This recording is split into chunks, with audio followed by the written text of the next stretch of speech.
9 godina nakon oslobođenja od Turaka 1887. godine crkveno-pevačka družina Branko formirana je kao hor Saborne crkve u Nišu. Od tada do danas nisu prestajali sa nastupima. I u najtežim trenucima Prvog i Drugog svetskog rata hor je učestvovao na bogosluženjima. Jedan je od najpoznatijih horova u Srbiji, a njihove nastupe videla je publika u Sjedinjenim državama, Evropi, Ukrajini, Rusiji.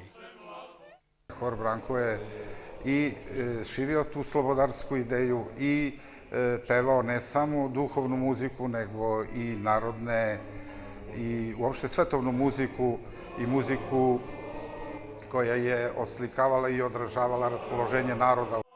Među članovima hora su studenti, lekari, naučnici. Dragana Savić je pedijatar i peva u horu 12 godina. Bojan Ilić kao pravnik radi u gradskoj upravi i član je hora od 1995. godine. To je pedijatrija, to je neonatologija, uvek si sa bolesnom decom, uvek si sa problemima, a ovaj dolazak u hor je bio nešto posebno za mene lično. To je neko vreme gde, posvetimo sebi za neko opuštanje i, što kažu, na kraju dana čisto jedno lagano, jedan odmor na kraju svih obaveza.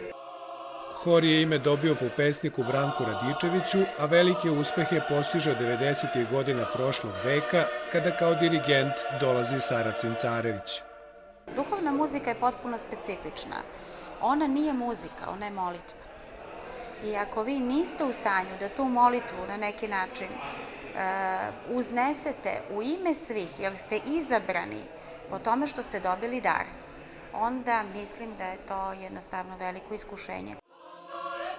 Hor je dobitnik ordena Svetog Save i najvišeg priznanja Grčke pravoslavne crkve, ordena Svetog Pavla. Velika počast za njih je bilo učešće na ustoličenju patrijarha Pavla i patrijarha Irineja.